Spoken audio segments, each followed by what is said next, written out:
Elowen had been told all her life that beauty was her greatest asset. Her mother said it often enough, sometimes wistfully, sometimes as if it were a burden. Her father said it too, though in quieter tones, like a man confessing he had nothing else to offer the world but a daughter too radiant to be ignored. And radiant she was. Elowen's skin held a golden tan even in winter, kissed by sunlight that clung to her no matter the season. Her eyes, bright green, glimmered like emerald glass, catching light with an intensity that made people look twice. Her hair, a cascade of dirty blonde waves, fell like brushstrokes of honey and ash across her shoulders. She looked like someone out of place in her own life, someone meant for portraits, not debt collectors' doorsteps. Her father, always chasing but never catching enough wages, had fallen deeper into debt than he could crawl out of. Her mother, sharp-eyed and materialistic, resented it bitterly. She had wanted wealth, leisure, silk dresses, and invitations to fine dinners, not a husband who came home tired and short on coin. And so, when Crispin first saw Elowen walking down the street, bouquet of groceries in her arms, her father's situation became the perfect leverage. Crispin was from money, old money. His family's estate sprawled like a fortress on the hillside, polished and proud. He was handsome in a polished way too, but handsome like a mirror, smooth, cold, and self-satisfied. He liked being admired. He liked being listened to more than he liked listening. He liked Elowen's beauty most of all, not because it was hers, but because he imagined how it would look at his side. When his proposal came, less of a request, more of an arrangement, Elowen's mother wept with joy. Her father accepted with a bowed head, the ink of his debts all but disappearing under Crispin's family seal. But for Elowen, the joy never came. Crispin's courtship was a display, not a devotion. He brought her gifts, yes, but always things that glittered more for others to see than for her to enjoy. He praised her beauty often, but in the way a collector admires a painting he intends to own. And his views, his smug, easy opinions, fell on her like chains. "You won't have time for all those silly ambitions once you're married," he had said once, brushing off her dream of becoming a pediatric surgeon. "I'll need my wife at home, and our children will need raising. Medicine is for women who can't find better, Elowen. You're too lovely to bury yourself in hospitals." His words burned worse than any thorn. She had wanted to save lives, to cradle children who fought for their breath and give them futures brighter than their beginnings. But Crispin's gaze, proud and possessive, reduced her to a trophy. It wasn't only him. His family's arrogance ran deep. At dinners, she watched his mother cater to her father, sliding him fine wine, praising his trivial stories. It wasn't kindness. It was theater. Crispin's family displaying how they could lift hers, how they could fix her parents' shame by folding them into wealth. The day of the wedding, Elowen sat with her bouquet of roses in her lap, smile frozen, stomach twisting. Her friends still called her Wen, whispering it with warmth when they sneaked into her chambers to fuss over her dress or to tease her about cold feet. But Elowen, the formal name her family and Crispin used, felt like an iron band tightening around her ribs. On the day of the ceremony, the band became unbearable. The yacht gleamed on the water, garlands strung from stern to bow. Musicians tuned their instruments. Guests sipped champagne and laughed too loudly, their voices sharp as glass. Crispin moved among them with a confidence born of wealth, his hand on her arm not in comfort, but in possession. "You're exquisite," he murmured, his smile tilted toward the crowd. Not her. The yacht floated like a bright lie. Garlands and glass, music and money. Crispin moved among the guests like a man checking inventory. His mother played gracious hostess, especially with Elowen's father, filling his wine, laughing too easily at his stories. It made Elowen's stomach turn. It wasn't kindness. It was proof of purchase. The bouquet they'd given her, white roses bound with pale ribbon, was heavier than it should have been. She couldn't explain it. Sometimes she thought she felt a tremor pass through the stems into her palm. She told herself it was nerves, clouds gathered beyond the rail. Not dramatic, not yet.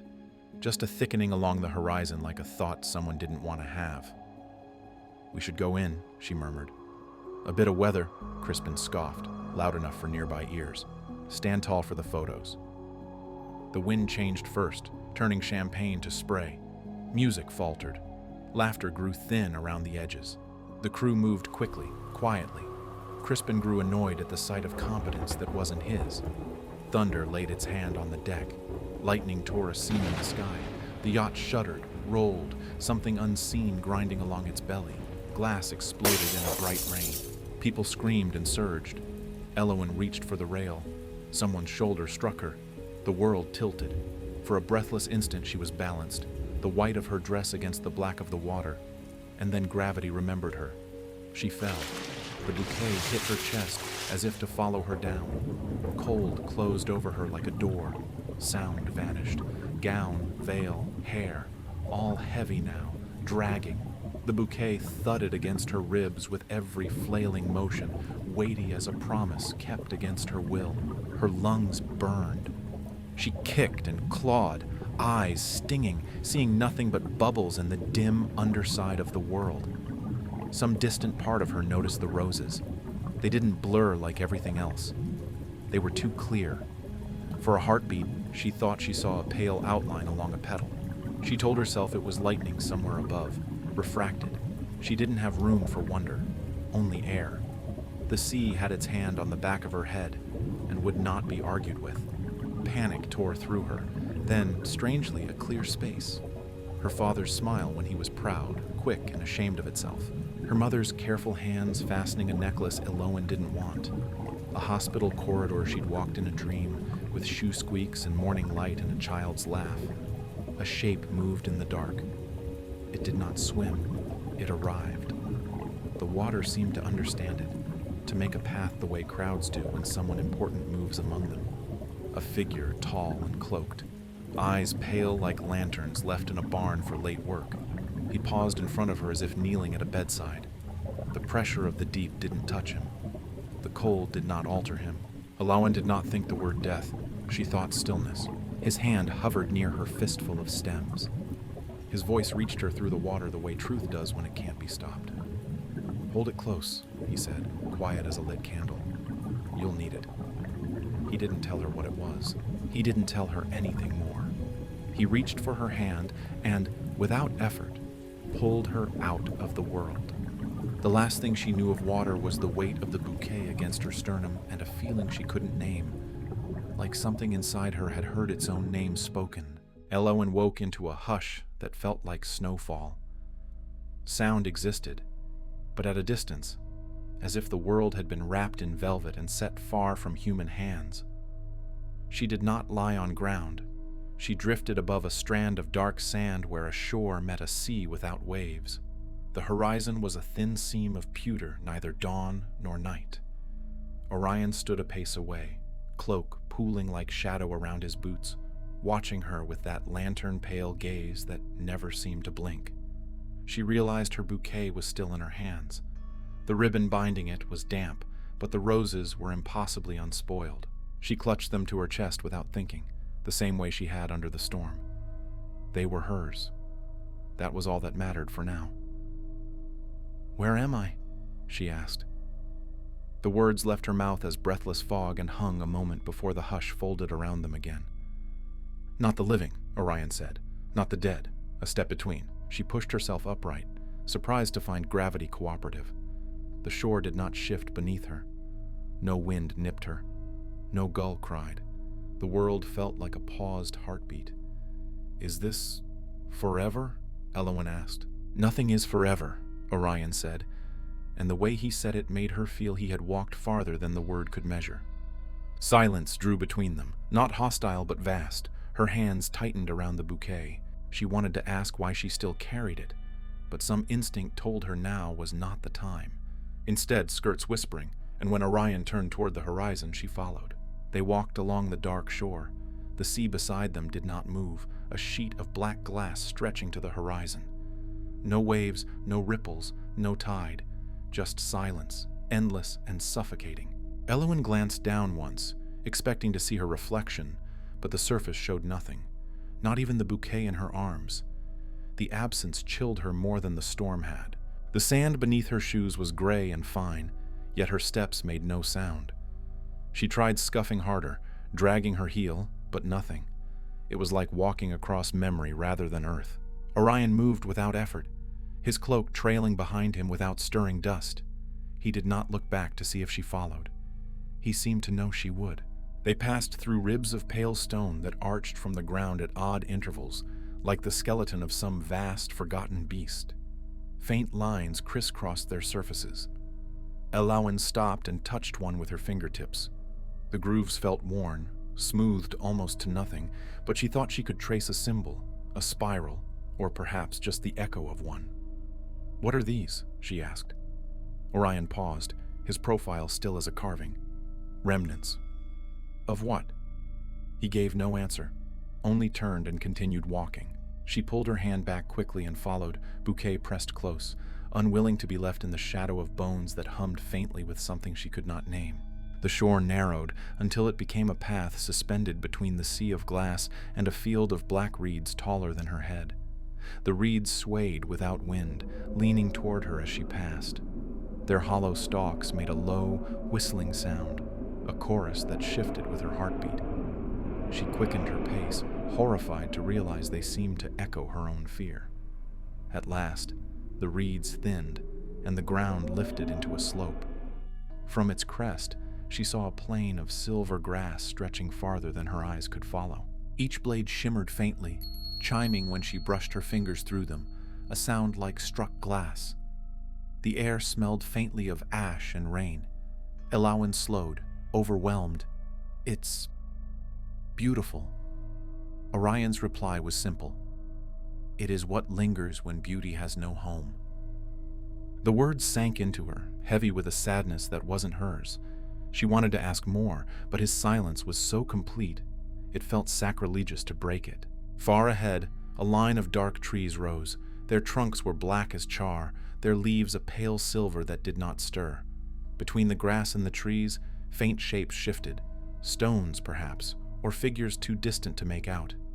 The horizon beyond them was the same unbroken seam of pewter, no sun, no moon, just eternity stalled mid-breath. Elowen felt the bouquet flutter faintly in her grip, petals stirring as though unsettled. She frowned and held it closer, her arms tightening protectively, though she did not yet understand why. "Am I alone here?" she asked again, softer this time. Orien did not stop walking. "I am here." The answer was not comfort, not the way Crispin's hand at her elbow had once pretended to be, and somehow that steadied her more. The silver grass plain stretched in all directions, its blades chiming faintly as if struck by unseen fingers. Elowen's steps stirred a soft music, though her shoes made no sound. She clutched her bouquet closer, not for comfort, but because something in her whispered she must not let go of it. Orien walked ahead, steady, inevitable. A shape resolved in the distance, a man seated on a low stone. His elbows rested on his knees, his hands dangling loosely between them. His clothes were plain, work-worn, though without color. His face was slack with exhaustion. He might have been 30 or 50. Grief aged him more than years. Elowen slowed, every instinct telling her to stop. But Orien did not. He continued forward, and the man lifted his head. Their eyes met, not hers, but Orien's. The man's mouth trembled. He let out a long breath, as though he had been holding it his whole life. He nodded once, a small, grateful gesture, and rose to his feet. His shoulders straightened, not from strength, but from surrender. Elowen whispered, He knows you." "He knows it is time," Orien said. Her bouquet flickered in her arms, dimming, petals curling faintly. She tightened her hold until the light steadied again. "What are you going to do to him?" "I do nothing but guide." Orien lifted his hand, 2 fingers extended. No force, no command, only invitation. The man stepped forward, slow at first, then quicker, as if a weight fell from him with each stride. The air shifted, and a path appeared, narrow, straight, bordered with low stones. It had not been there before. The man passed by Elowen. For a heartbeat, his gaze brushed hers. His eyes were clear, though his face was pale, translucent at the edges. She thought he might speak, might plead or thank her, but he only smiled, a faint, tired curve of lips, before following Orien down the path. At the end, light waited. Not a blaze, not fire or sky, but a pale shimmer like water under moonlight. The man walked into it. The shimmer folded around him, and then he was gone. The path dissolved, as if it had never been. Elowen stared at the empty plain, chest tight. That's it? Just gone? Orien lowered his hand. His voice was as calm as the still sea behind them. He has gone where he belongs. You didn't even ask his name. I will remember it. Her voice cracked. But how? Orien turned his pale eyes to her. Because he will not. The bouquet in her arms wilted at the edges, a low shiver running through the petals. She caught her breath, horrified at the sight. Orien's gaze shifted to it briefly, then back to her. It shows what you feel, he said, not unkindly. It trembles, because you mourn. Elowen swallowed hard. She wanted to deny it, but her throat closed too tightly. She had not known this man, yet watching him surrender himself so quietly, it was like watching her own life folded shut. She lifted the bouquet higher, pressing her cheek briefly to the roses. The petals steadied, glowing faintly once more. Elowen whispered, I don't want to fade. And for the first time, Orien looked away. They walked on after the man was gone, the silver plain stretching endlessly, its music fading into quiet. Elowen's chest ached with something she could not name.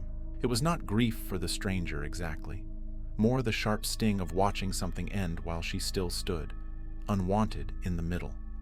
She looked down at her bouquet, at the roses still bound by pale ribbon. They should have been ruined by seawater, crushed by the storm.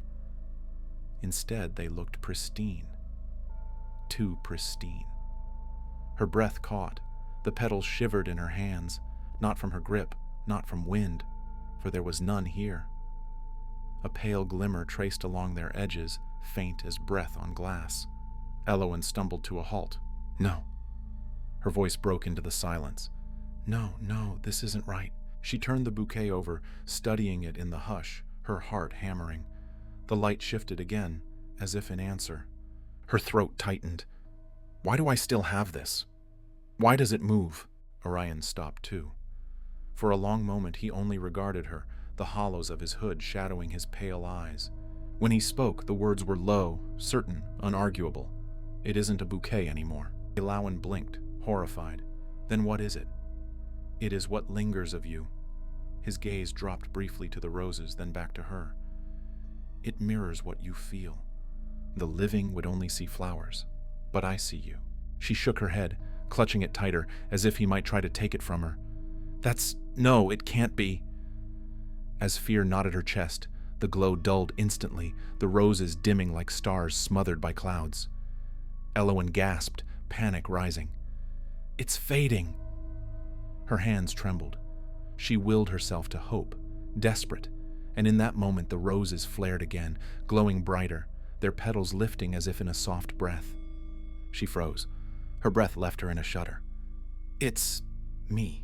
The bouquet trembled once more, an answering flutter, almost affectionate. Tears stung her eyes. She looked up at Orien, voice breaking. Will it fade away completely? He tilted his head, shadows shifting across his cloak. His reply was calm, but something unspoken lived under it. It will only fade when you do. The words struck her harder than any wave had, not a threat, a truth. Her bouquet was not a gift. It was a mirror, a tether, a reminder that she still existed, but only as long as she held on. Her arms softened around it. She touched one petal with a fingertip, reverent now, as if afraid to bruise it. The glow steadied, gentle and silvery. For the first time since the storm, Elowen felt the faint, impossible proof that she had not been erased. She whispered, almost to herself, "Then I'll never let it go." After the revelation of the bouquet, Elowen held it differently, no longer like a prop, no longer like something she was meant to display, but like a secret she could not afford to lose. Each rose seemed alive in her grip, and she found herself studying them when words failed her. They walked through places that shifted like memories half forgotten, a grove of black trees with silver-veined leaves that glowed faintly from within, a colonnade of crumbling arches, each etched with symbols too faded to read, a bridge suspended across nothing, where the space below was not water or earth, but a current of dim light that whispered against the edges of thought. It was in those in-between spaces that she began to speak, not because he asked her to, but because his silence gave her permission. "I wanted to be a surgeon," she said once, her voice carrying strangely in the vast hush. "A pediatric surgeon, to hold children's hands, to fix what was broken, to give them a chance to outlive me." Her bouquet glowed brightly, petals spreading wider as if to agree. She laughed softly, bitter at her own hope. Crispin hated it, said it was silly, said medicine was for women who couldn't find better. He wanted me at home, looking after him, looking after children that would never even have a chance because I'd be too tired, and her throat closed. The bouquet wilted, edges curling faintly. Orien's gaze lingered on the flowers, then rose to her face. "You would have been good." The simplicity of it made her tears sting harder than any comfort would have. She pressed her lips together, nodding as if she could will herself not to weep.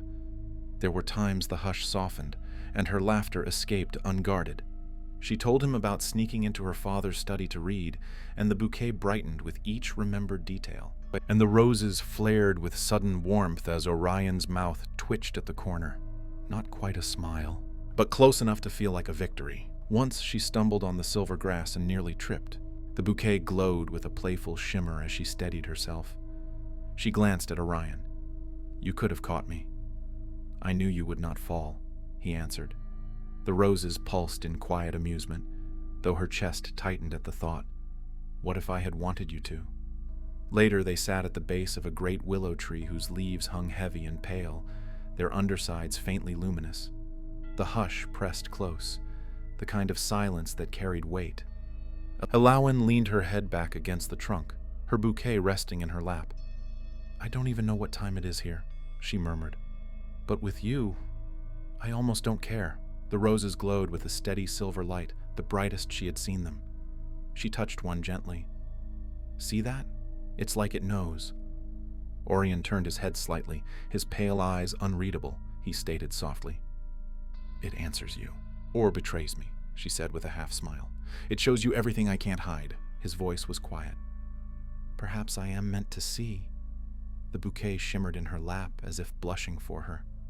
When they rose to leave, her skirt caught on a jagged stone. She tugged at it, nearly losing her balance. Orien reached out on instinct. His hand brushed her arm. Just the faintest graze. Elowen froze.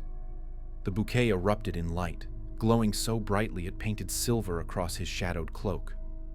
Orien drew his hand back instantly, but the silence that followed trembled with everything neither of them said. Elowen looked down at the roses, then up at him. Her lips parted, but she found no words. The bouquet's glow softened, still warm, as if to say the words for her. They had been walking long enough that the hush felt like a second skin. The plain around them had shrunk into small, intimate details, the whisper of grass underfoot, the way a distant arch took on the shape of a leaning shoulder, the small sounds that were not quite wind. Their conversations had thinned to halves and glances. Words were too blunt for the thing gathering between them. Elowen's bouquet lay in her lap as they stopped at the rim of a shallow pool that reflected stars that were not any stars she'd ever seen. The air smelled faintly of rain that had not fallen yet. She tucked a strand of hair behind her ear, a habit from her life before, a gesture that belonged to a room with a mirror and a hand-mirror-sized confidence she no longer owned. Orien was nearer than he had been in hours. He did not close the distance with a human's greed. He simply shifted, as if the universe itself made room. She looked at him, really looked, and the hush seemed to conspire to give them privacy the world had not earned. "When?" he said, and the way he said the nickname folded like a hand over a wound. It was the first time he had used it aloud. The syllable hung between them, soft as breath. She felt the name everywhere, a warmth at the nape of her neck, a thread of something that had been waiting for a voice. Her fingers curled into the ribbon of the bouquet until the stems creaked. The roses pulsed, small and bright. The glow ran along veins like quicksilver. "Orien," she whispered back, and her voice surprised her with its steadiness. The world narrowed to his face, the pale lantern of his eyes, the slope of his nose, the carriage of a mouth that had never forgotten the contours of human sorrow. For a ridiculous human second, she wished she could trace the line of his jaw with a fingertip, as if that touch could prove he was real, and not a mercy of grief. He reached out. His hand hovered a hair's breadth above hers. There was no rush, only the pressure of something inevitable, a soft gravity. She lifted her hand until their fingers met. His skin was cool and neither warm nor cold in any way she'd known. The connection was small and electric, a thing that made the roses flare like lanterns. The bouquet brightened in sudden, startled sympathy. Light pooled beneath the petals and shivered. They did not speak. There was no need. The hush had been the scaffolding. Now the thing between them would be the building itself. When Orien's thumb brushed her knuckle, it was like a bell struck in a deep cavern. Elowen's breath hitched. He leaned in with the care of someone who had never learned to be careless, and she met him halfway, not as an act of rescue, but as a choice. The first contact of their mouths was light, exploratory, a question asked in ink on skin. Then, as if all the small deferrals they'd kept for each other finally broke under the pressure of ache, the kiss deepened. It was not clumsy or frantic. It was patient and searching, the kind of press that tested borders and cataloged them, the kind of press that whispered, "This is real," in a universe that had forgotten how to speak such words. When their lips parted, the silence did not come back the same. A small, taut vibration moved through the air as if a string had been plucked in a cathedral. The roses flared so bright that for a moment the pool reflected nothing but white. Far beyond the rim of their small place, the seam of horizon shuddered. An answering stillness moved through the realm like a low drumbeat. The grasses stilled, the reeds ceased their singing, and the pale stones along the path seemed to pull in a breath. The hush that had been a velvet curtain now felt like glass bending toward breaking. From that seam, something old and intolerant unfolded, not in a single motion, but like ink spreading across paper. The air cooled, the light thinned, shadows lengthened in a way that had geometry rather than accident. Then, as if the horizon had been a mouth and it had finally spoken, figures detached themselves from the edge of the world. They were not the human shape of judges, nor robes that mimicked angelic comfort. They were tall, yes, but their height seemed to make the air sharper. They were clad in layered folds of a fabric that drank light, not reflecting it. Their faces were not faces, but planes of depth, and where a mouth might have been, there was only the suggestion of an order being read. There was a coldness in them that had the clarity of proof. Balance had been consulted. Elowen's bouquet dimmed at once, as if the light had been told to lower its head. The roses shivered into a hush of milk and shadow. The sudden loss of light felt like the closing of a window. She looked up at Orien. His jaw tightened, a small change that wore more centuries than the plane could count. One of the sentinels moved forward. It did not stride in the human sense. It unmade distance the way water levels itself. Wherever its edge passed, the air smelled like old pages and iron. Its voice was not speech, but a lowering weight pressed into the world. When it made sound that counted as language, the words felt like the laying of law. "She lingers where she ought to go," it said. The syllables landed and did not dissipate. The balance is unsettled. Orien stepped between Elowen and the sentinel without thinking, not a guarding roar, but as if an ancient habit had flagged itself. Proximity equals duty. The roses pulsed in his shadow. A faint ember rocketed back to life as if in response to his shelter. "She is not ready," he said. His voice did not rise, but the assertion had the shape of challenge. The sentinel's head turned, not in surprise, but as a slow, inevitable pivot of a column. "Attachment corrupts design," another voice intoned, and where it passed, the grasses crouched lower. "You are the anomaly." Orion's hand fell to the fold of his cloak, fingers tightening on the place where a scythe might hang. He did not draw a weapon. His restraint seemed to widen in the space between him and those who would enforce the law. A deliberate humility that felt more dangerous than fury. "And yet something lives," he said. "She breathes beyond the tomb." The sentinel closest lowered its plain face, and for a moment the world sucked in a sound like the turning of a great clock. "You are not of the living." It pronounced the sentence like a verdict. "You were given the charge to guide, not to bind. Release her." The finality of the command struck the plain like frost. Elowen's hands shook. The bouquet's glow dimmed further, tremors running down its stems as if the roses felt the law pressing on them too. She stepped forward a fraction, stubbornness and fear braided together. Orien did not answer with words again. He moved, not toward violence but toward protection. He spread his cloak so that, in the shallow light, it looked for a heartbeat like a wound that wanted to be mended. The sentinel made a slow motion as if to take a step, and the path itself shifted. Stones that had been there dissolved into mist and reassembled as a narrow way to an unseen gate. For a moment, the air between them crackled with what might have been battle, had they chosen to fight in a language of fists and fire.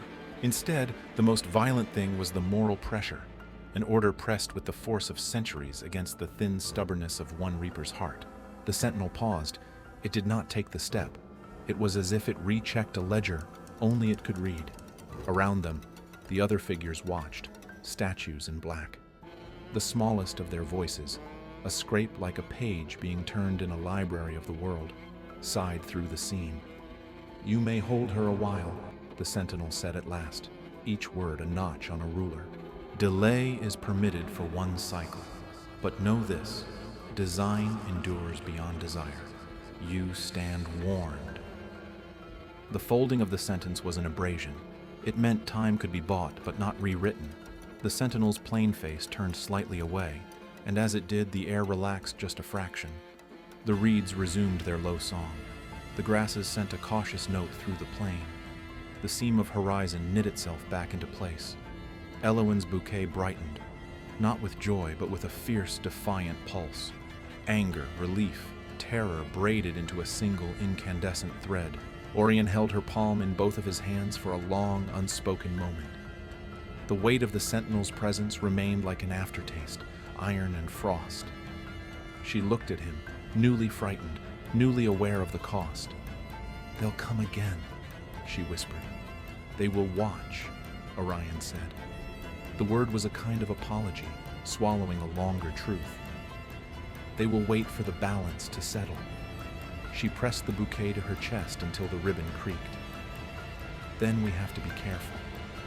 He closed his fingers around a rose she would later give him, though at this moment he had nothing to tuck into his cloak.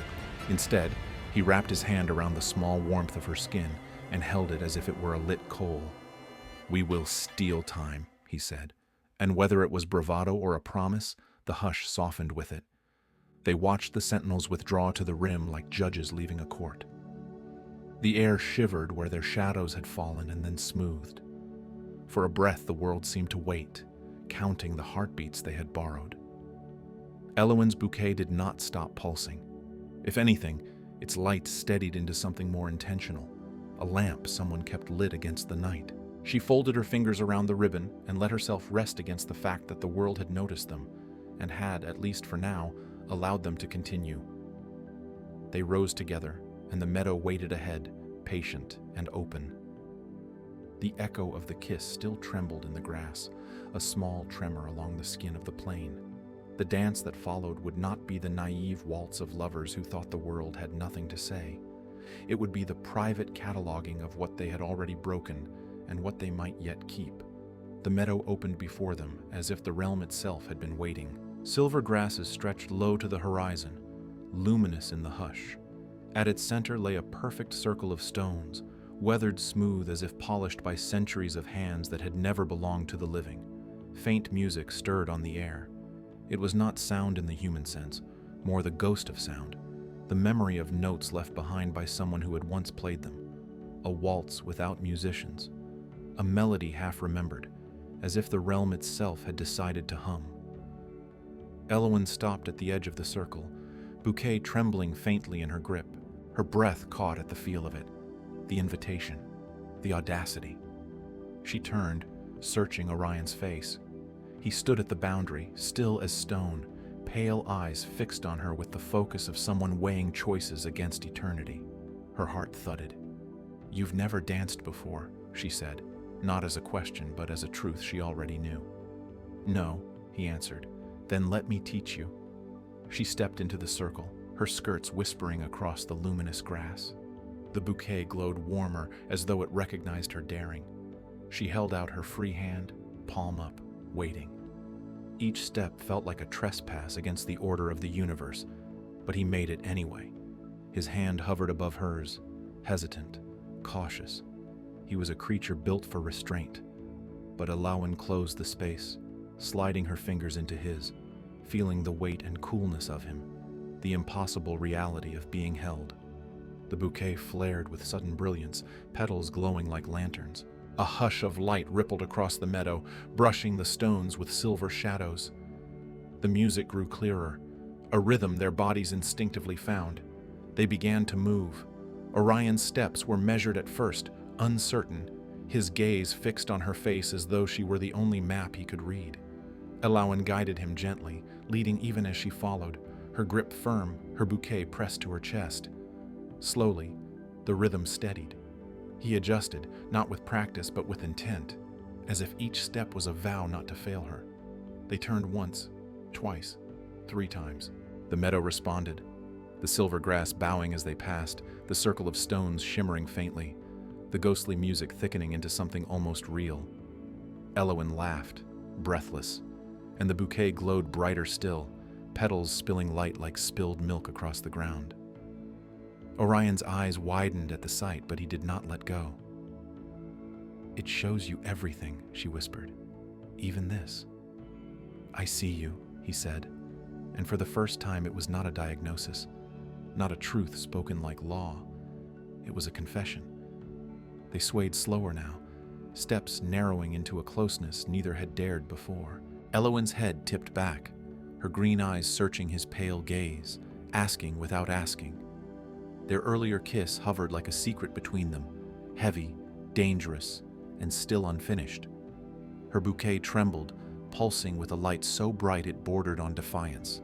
Elowen whispered, "If we were alive, could you love me?" The silence that followed was long enough to hurt. She felt him falter, not in movement but in breath. His eyes closed for the barest instant, a tremor running through the cool control of his hand against hers. At last he said, low, certain, "I could." The bouquet blazed, flooding the circle with silver-white light. The meadow sang with it. Then, with a weight that stole the breath from her chest, he added, "That is why I must not." The roses bowed under the truth, petals folding as though burdened by grief. One detached, a single white petal, and drifted down between them. Orien caught it in his palm before it vanished, holding it as if it were both treasure and sin. Their steps faltered. The music dimmed. The meadow held its breath. Elowen stood trembling, her heart aching with the enormity of almost. She knew they had crossed a line, not only with the kiss before, but with this, the public intimacy of the dance witnessed by the realm itself. She could almost feel the sentinels at the edge of the horizon, patient, calculating. Her bouquet dimmed to a steady, sorrowful glow, as if bracing itself for what must come. And still she did not let go of his hand. The meadow's glow dimmed, but the air around them did not recover its stillness. It thickened, heavy with something watching. Elowen clutched her bouquet tighter, every rose trembling in sorrowful light. She felt the presence before she saw it, as if the horizon itself had leaned closer to listen. From the seam of sky, the sentinels returned. This time there were more. 5, perhaps 6, though it was impossible to count. Their forms slid out of the horizon like ink spreading in water, tall and indistinct, faces plain smooth, cloaks devouring light. Each step they took made the world tighten, as though the realm itself bent to their decree. "Enough!" The word rolled across the plain like iron. Balance is unsettled. Design will be kept. Elowen's bouquet dimmed at once, petals folding as if cowed by their authority. She held it to her chest, whispering, "No, please." Orien stepped between her and them. His cloak flared with the motion, a shadow drawn against the brightness of her roses. His scythe shimmered faintly into existence at his side, not drawn but present, the way a storm exists even when skies are clear. "She is not yours," he said, voice measured, low. "Not yet." The nearest sentinel tilted its faceless head, the gesture deliberate and without compassion. "You bind yourself to her. You are guide, not keeper. You corrupt design." The meadow itself recoiled at the word corrupt. The grasses bent low. The faint music faltered into silence. Elowen gripped Orien's hand, bouquet pressed between them, its glow flaring defiantly. "He hasn't corrupted anything. He's given me time." The sentinels' voices overlapped, not harmony but judgment. "Time is not yours to keep." The world shuddered. Paths opened, narrow, cold roads bordered by low stones, leading away into a pale, featureless distance. Elowen's skin prickled. She knew instinctively they were gateways, doors for souls like hers. Her bouquet trembled violently, caught between light and dark. Orien shifted, his form growing taller, more terrible. For the first time, his pale eyes burned not only with patience but with refusal. "I will not give her to you." The sentinels did not recoil. They never recoiled. They simply waited, as if the weight of eternity itself would bend him back into place. Elowen's heart thudded in her throat. She pressed herself against his side. "Don't fight them," she whispered. "Not for me. You'll—" But he didn't look at her. His gaze never left the figures. "I have guided millions. I have never faltered. But this one," his hand closed gently over her bouquet, steadying its tremors. "This one I see."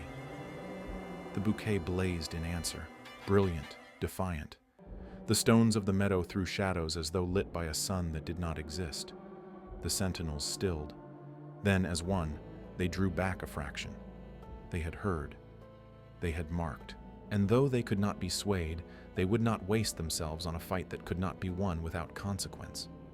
"You may walk," the nearest intoned, the words heavy as law, "but not forever. The living are not for you. She will go where she belongs. You will remain what you are. Design endures." The paths sealed, folding back into the ground like wounds closing. The sentinels melted into the seam of horizon, patient, certain, watching. The meadow sighed back into quiet. The grasses lifted. The ghost music did not return. Elowen sagged against Orion's chest, tears sliding down her cheeks. Her bouquet dimmed, but did not fade. After that, they walked for what might have been hours, days, or eternities. They wandered through places that looked like broken heavens. A city of windows showing glimpses of lives unfinished. A river that carried voices instead of water. A stairway carved from light that led nowhere. They did not speak often. Words had become too sharp. Instead, their silence was full. A silence of two who already knew what the other carried. The bouquet became her language. When she laughed, once, unexpectedly, when Orien misstepped and nearly tangled his cloak, it glowed bright as dawn. When fear shadowed her, it dimmed to gray. And when she looked at him with everything she could not say, it burned with steady, fierce silver. Once, on a bridge of spider silk strands stretched over a gulf of memory, she turned to him. "You know this can't last," she whispered. "Yes," he said. "And you'll still walk with me?" Yes. That was all. But it was enough. At last they came to the still shore where it had all begun. The sea of glass lay unmoving, the horizon unbroken. The hush pressed close. Elowen's bouquet had wilted, not from weakness but from readiness. She looked down at the roses, stroking one with a fingertip. Its glow trembled faintly, as if bracing itself. She turned to Orien, tears burning her eyes. If I stay, they'll never stop. They'll hunt us. They'll take me by force. His silence was assent. She swallowed hard. But if I go, you'll be alone.